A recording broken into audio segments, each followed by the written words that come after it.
training, fighting, helped me out so much. September of 2017, I made my debut for Invicta. Arizona's Tracy Cortez ready to put on the pressure. I lost. Walk over this girl. This is going to be a really one-sided fight. And I proved everybody wrong. I was right, but with the wrong person. It was a one-sided fight the other way. Nice work by Cortez. OMG, this Mexican cutie brutally destroys her opponents in honor of her mom and brother, Tracy Cortez. Excellent performance by Cortez. Tracy, come on over here. You're in. Tracy Cortez, congrats. I can just, oh my God. She doesn't knock people out cold. She doesn't chase highlight reel finishes. But once the cage door closes, she takes everything away from you. Your space, rhythm, confidence. And by the time the final bell rings, you're not fighting her anymore. You're trying to survive from her.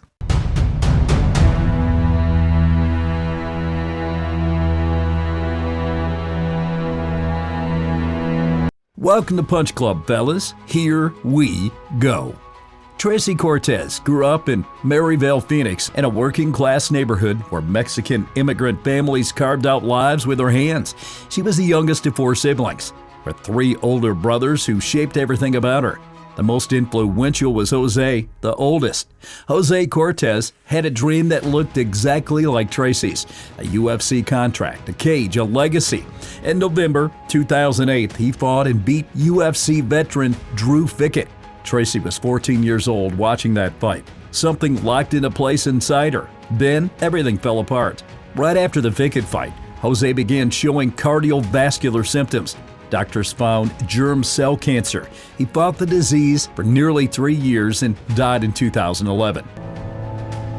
Jose was like the tree trunk of the family. You know, he was what kept us together.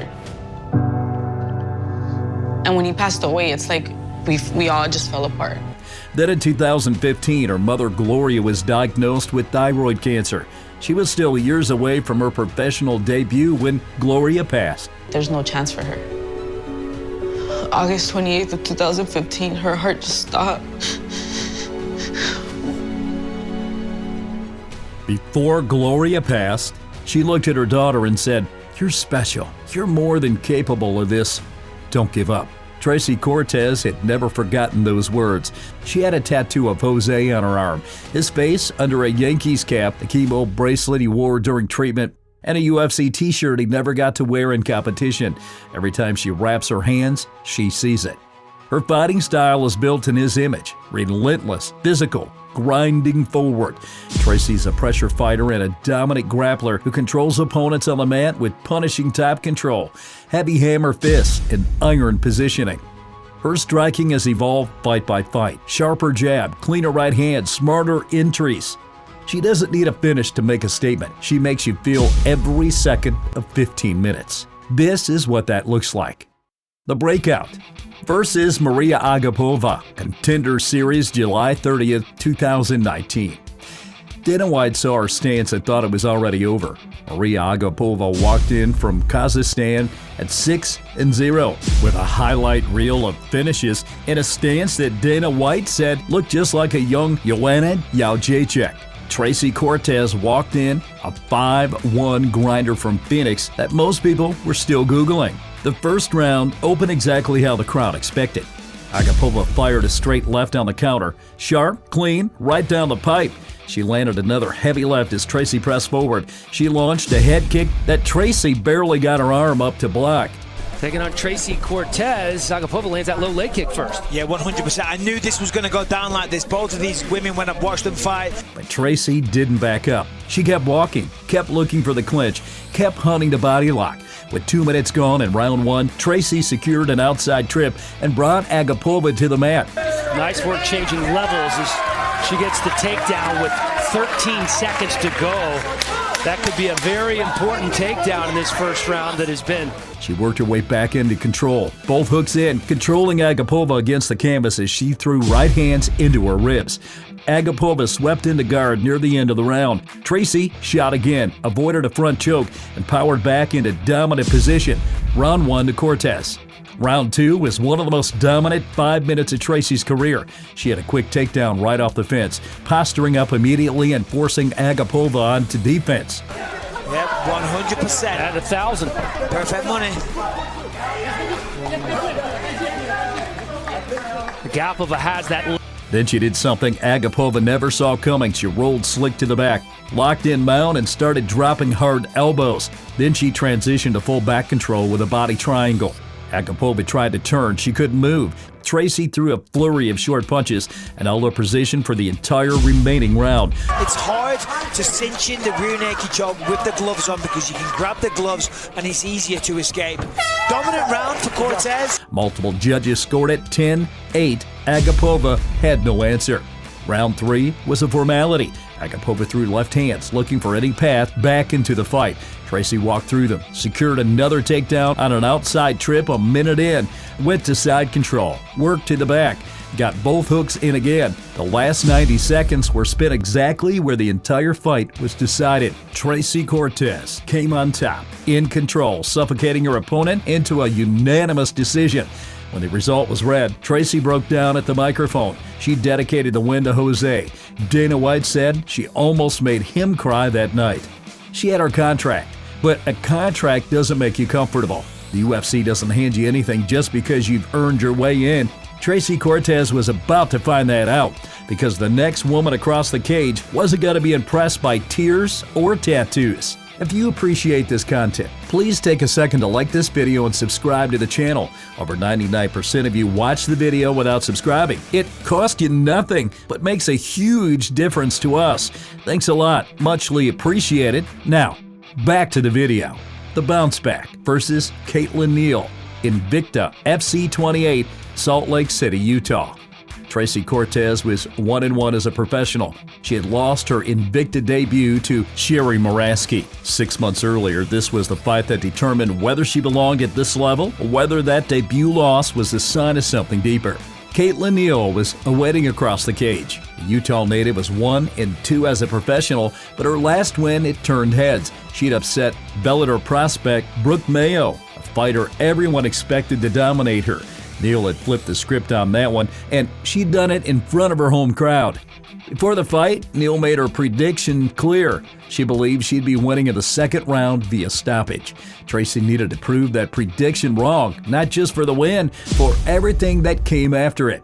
Round 1 opened with Neal landing a sharp left. Tracy absorbed it, grabbed the leg, and tied her up immediately. They broke apart. Tracy threw a flurry of punches, wide and powerful, driving Neal straight into the cage. She went high with a left hook, then changed levels and shot for the takedown. It's between the pace of these fighters. Cortez very frantic with her movement, while Neal's, biding her time a little bit, being a bit more counter. Neal defended well at first, but Tracy kept her pinned there. She landed punches on the break, threw another left hook, then dropped for a single leg. Neal locked onto a guillotine choke attempt. Tracy stayed calm, freed her head, and forced the clinch again. She stayed busy with knees and punches to the body, controlling Neal against the fence for long stretches.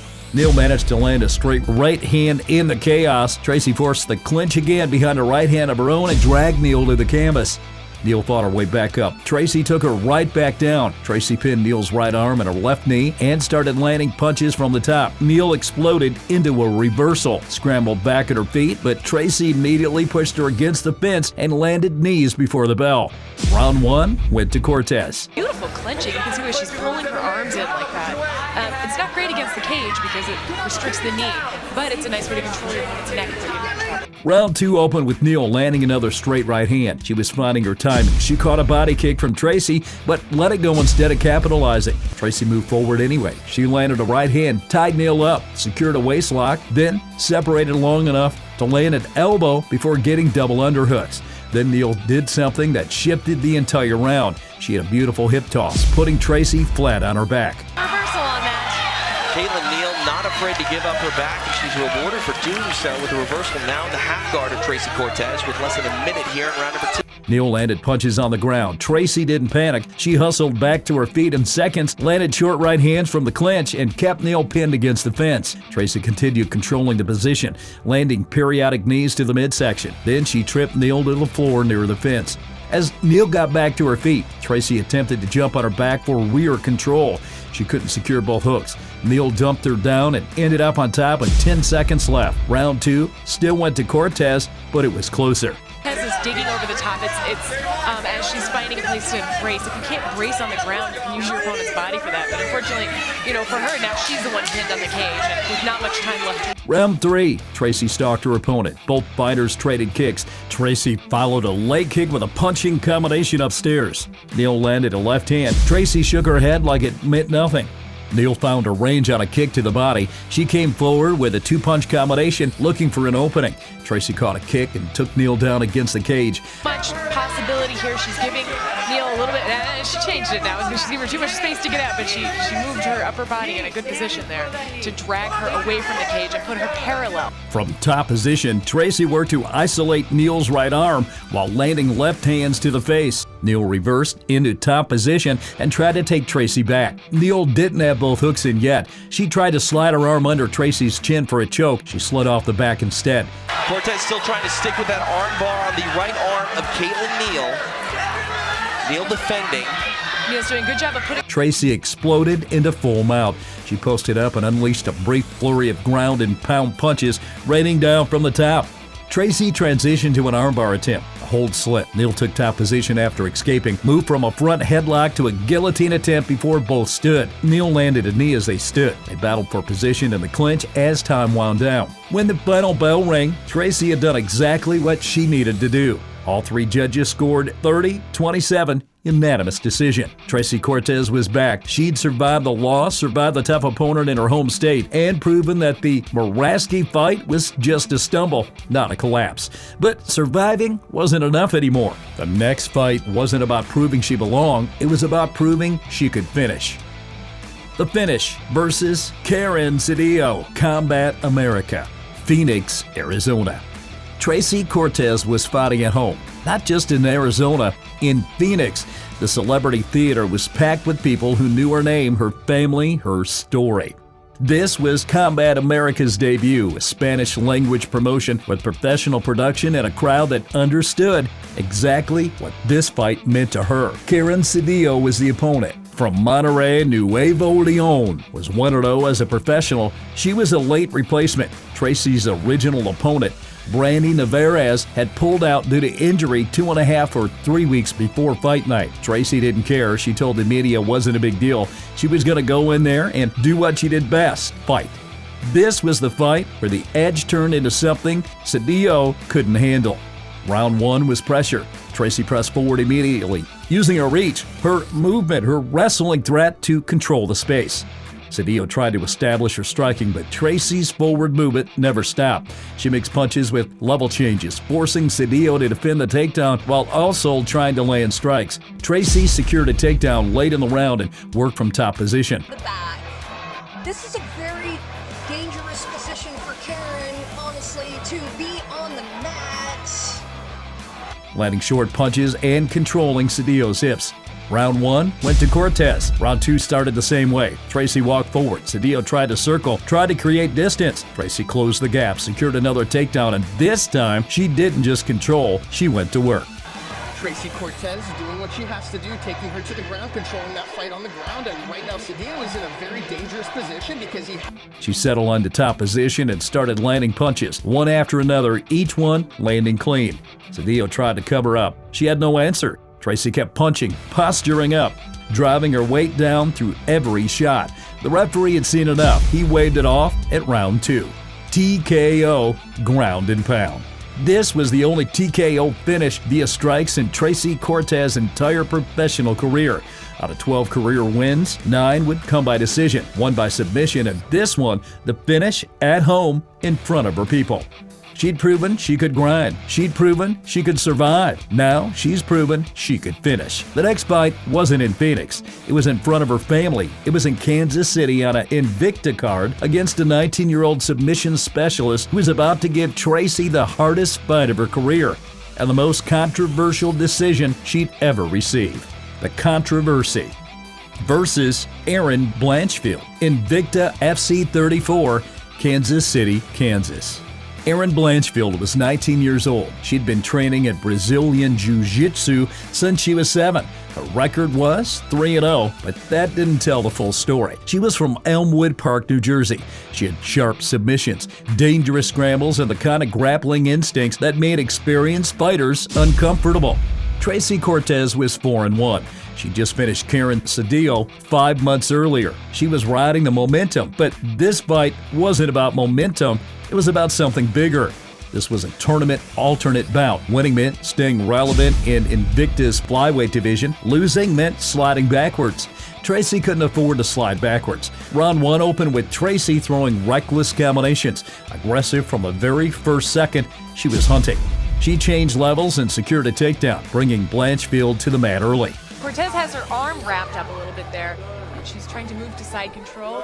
Blanchfield guards back up. Open guard here now by Blanchfield into an arm. Blanchfield immediately lashed onto Tracy's right arm.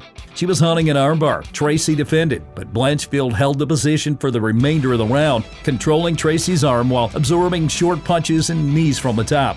Round 1 likely went to Blanchfield. Submission control outweighs short strikes. Blanchfield relentless with the attack here on the right arm of Tracy Cortez. Cortez is staying very composed right there. Round 2 is back and forth. Neither fighter established total dominance.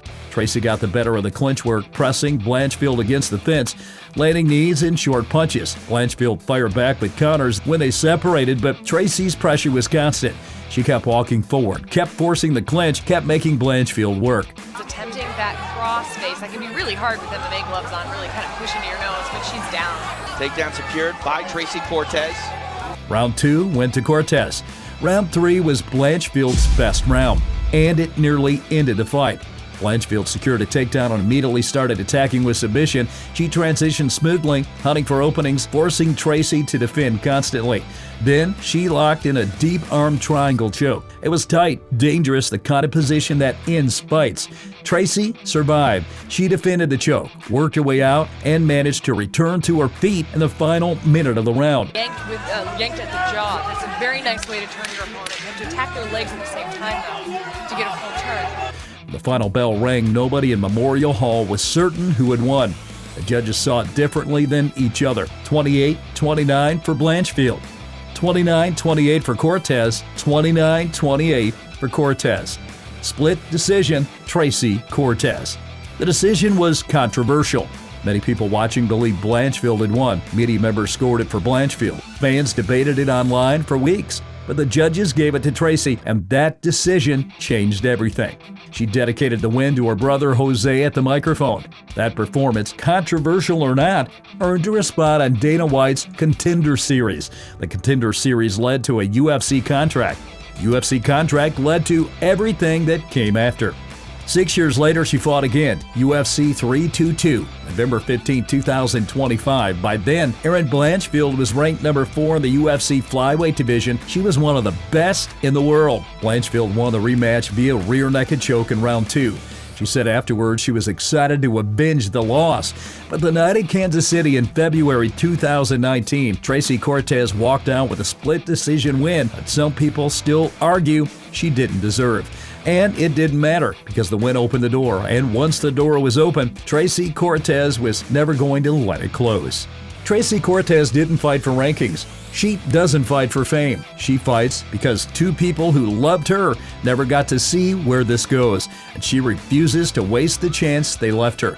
Every right hand, every takedown, every minute of grinding top control is a promise she's keeping to a brother with a Yankees cap tattoo on her arm, to a mother whose last words became her compass. 12 wins in, 3 losses, still going. Tracy Cortez isn't the loudest woman in the flyweight division. She's just one you can't stop. If you want to know more stories about other fighters on our own channel, you've got to check this video. This is Punch Club, fellas. If y'all got any ideas, drop your thoughts in the comment section below. And we'll see you in the next video. Peace out.